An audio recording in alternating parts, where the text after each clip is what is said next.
Sekarang ini tapi juga jadi sorotan itu adalah di take down-nya konten berita soal Blok Medan itu di situs rri.co yang notabene adalah ini milik pemerintah gitu. Jadi pertanyaan apakah ini juga bagian dari pemberedelan gitu yang mungkin dilakukan oleh Kominfo yang juga dikenal sebagai orang dekatnya Pak Jokowi. Istilah Blok Medan atau tambang nikel yang dimiliki oleh Kahiyang, anak Presiden Jokowi, terus terang sampai sekarang itu masih menyisakan banyak sekali tanda tanya karena pemberitaan di media itu sangat-sangat minim sekali atau bahkan nyaris nggak ada. Menunjukkan bahwa masih ada pengendalian informasi, dan itu tidak fair karena RRI ini bukan Radio Republik Indonesia, itu radio rakyat Indonesia, radio bangsa, radio negara, bukan radio pemerintah atau apalagi radio dinasti Jokowi. Jadi kita ingin supaya keterbukaan informasi ini dijamin, dan penanda pertama bahwa Pak Jokowi sebagai presiden masih mau mengendalikan opini publik itu terlihat dari diturunkan artinya dihilangkannya berita di situs RRI itu. Tapi iya, pada akhirnya kita bisa menduga-duga ya bahwa menjelang akhir pejabatan Pak Jokowi ini, bahkan nanti setelah Pak Jokowi tidak lagi menjabat, itu pasti banyak pejabat atau petinggi negara yang paham atau tahu bahkan terlibat langsung dengan kasusnya Pak Jokowi atau kasus bisnis Pak Jokowi dan keluarganya pasti mulai bongkar-bongkaran. Tapi dari sini saja gitu ya, ini membuat kita jadi bertanya-tanya lagi gitu, kok bisa di kita nggak tercatat gitu ya ada ekspor 5,6 juta ton dalam 3 tahun terakhir ini, tapi Cina mencatat. itu satu fakta baru betapa sesuatu yang seolah-olah tidak disembunyikan oleh sistem kekuasaan akhirnya dibuka juga tuh, dan sangat bagus bahwa seorang mantan pejabat atau mantan gubernur Maluku akhirnya berupaya untuk membantu publik memahami apa sebenarnya yang terjadi dengan kasus yang diberi quote atau sandi Blok Medan. Pemerintah sudah menyatakan larangan ekspor nikel. Terus tiba-tiba ada satu pengusaha yang dibolehkan gitu. Kamu boleh asal ke Cina misalkan. Ini kan yang pengusaha-pengusaha lain jadi cemburu, jadi merasa mereka dianaktirikan. Mereka mungkin pasti ada yang protes atau kemudian cerita ini akan bocor gitu. Tapi kalau tambangnya adalah milik keluarga, milik Blok Medan, milik Kahiyang, ya pengusaha nggak bisa protes, wajar. Punya keluarga presiden. Menunjukkan bahwa begitu banyak sebetulnya hal yang di hari-hari yang lalu masih bisa disembunyikan, tapi kemudian makin lama makin terbuka karena kepentingan publik. Jadi pejabat atau mantan pejabat gubernur Maluku ini menganggap bahwa dia akan punya banyak kesalahan kalau dia tidak buka itu. Jadi ini semacam panggilan, sering saya sebut moral call, panggilan nurani untuk memulai kembali memulihkan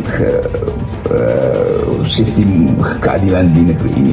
Banyak sekali berita soal nikel ini. Ternyata meskipun Indonesia sudah menyampaikan larangan ekspor nikel dan kita tidak punya, memang di data kita tidak ada gitu ya ekspor nikel ke luar negeri, tapi ternyata di bea cukai Cina itu ada laporan impor nikel dari Indonesia. Adalah anak Pak Jokowi terlibat atau diduga dengan kuat terlibat di dalam skandal pemberian IUP di Maluku, padahal dia beroperasi, padahal dia berada di Medan. Jadi sekali lagi kemampuan kita untuk mendeteksi keadaan akhir dari Pak Jokowi itu kadang-kala membuat kita mengerti bahwa memang ada banyak skandal di dalam pemerintahan Pak Jokowi. Tentu terlihat bahwa ada kegelisahan dari keluarga Pak Jokowi karena dinastinya mulai dipersoalkan. Jadi sekali lagi berlaku prinsip bahwa begitu genggaman kekuasaan makin melemah, maka orang makin berani untuk membongkar skandal atau kasus-kasus yang selama ini berupaya untuk diselundupkan seolah-olah itu tidak layak untuk diberitakan, padahal ini kan nilainya itu ya sekitar 4 triliun gitu. Bayangkan 5,6 juta ton ekspor dari Indonesia ke Cina nggak tercatat sama bea cukai. Ini apa-apaan gitu. Dan kalau ini tidak tercatat, itu kan artinya tidak ada pendapatan negara. Dan kalau tidak ada pendapatan negara, ini maksudnya kemana dana itu? Dana yang seharusnya masuk ke negara itu masuk kemana? Sehingga ini akan membuat laporan keuangan kita atau laporan ekspor Indonesia dari periode 2020 sampai 2023 jadi sangat berantakan sekali gara-gara ada satu yang tidak tercatat. Jangan-jangan banyak. Yang lebih menggelisahkan adalah kenapa hal atau soal Blok Medan ini sudah dibuka oleh media, banyak media sebetulnya, tapi kemudian ketika diberitakan ulang oleh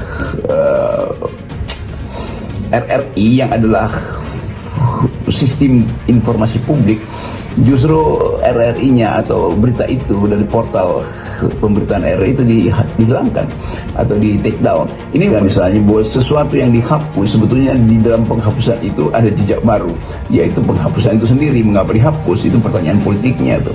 Nah, sekali lagi kemampuan media massa untuk menuntun negeri ini kembali pada prinsip keterbukaan, prinsip demokrasi, keadilan dan kejujuran itu tidak mungkin punah atau tidak mungkin selesai, karena justru meredupnya kekuasaan Pak Jokowi itu juga disebabkan oleh pers yang kendati terengah-engah atau masih ada rasa takut, tapi lama-lama akan jadi kebiasaan atau akan dibiasakan untuk membuka skandal-skandal ini. Jadi bea cukai Cina itu mencatat pada tahun 2020 ada sebesar 3,4 juta ton nikel yang mereka impor dari Indonesia. Tahun 2021 ada 800.000 ton, 2022 1,1 juta ton, dan tahun 2023 300.000 ton. Dan ini masih akan diupdate karena ya 300.000 ton ini masih bisa bertambah gitu. Dan kita tahu masih banyak skandal sebetulnya yang ada di dalam sistem Pak Jokowi yang satu waktu tidak mungkin disembunyikan selama-lamanya. Jadi berlakulah prinsip bahwa Anda bisa membohongi semua orang pada satu waktu, atau Anda bisa membohongi satu orang di sepanjang waktu, tapi Anda tidak mungkin membohongi seluruh orang di seluruh waktu. Karena itu dasar dari kejujuran, dan pers tentu tetap kita percaya mampu untuk membongkar hal-hal yang sensasional semacam ini.